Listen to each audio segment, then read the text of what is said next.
IMDb റേറ്റിംഗിൽ top 10 നേടിയ മലയാള സിനിമകൾ.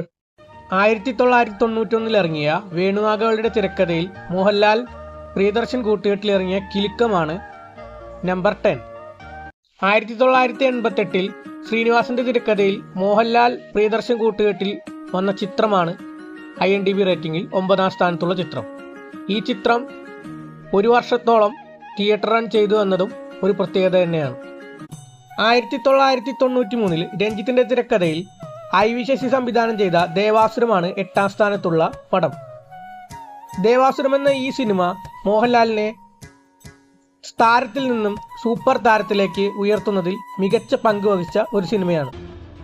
2021 ജിത്തു ജോസഫിന്റെ സംവിധാനത്തിൽ മോഹൻലാൽ അഭിനയിച്ച ദൃശ്യത്തിന്റെ 2ാം ഭാഗമായ ദൃശ്യം 2 ആണ് IMDb റേറ്റിംഗിൽ 7ാം സ്ഥാനത്തുള്ള സിനിമ. 2019 ശ്യാം പുഷ്കറിന്റെ തിരക്കഥയിൽ മധു സി നാരായണൻ ഡയറക്റ്റ് ചെയ്ത കുമ്പളങ്ങി നൈറ്റ്സ് ആണ് IMDb റേറ്റിംഗിലെ 6ാമത്തെ ചിത്രം.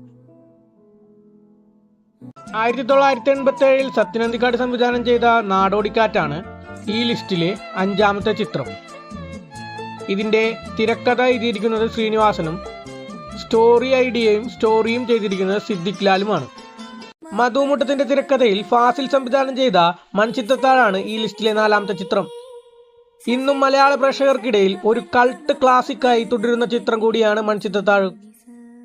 റോജിൻ തോമസ് തിരക്കഥയും സംവിധാനവും നിർവഹിച്ച ഹോം ആണ് ഈ ലിസ്റ്റിലെ അടുത്ത സിനിമ.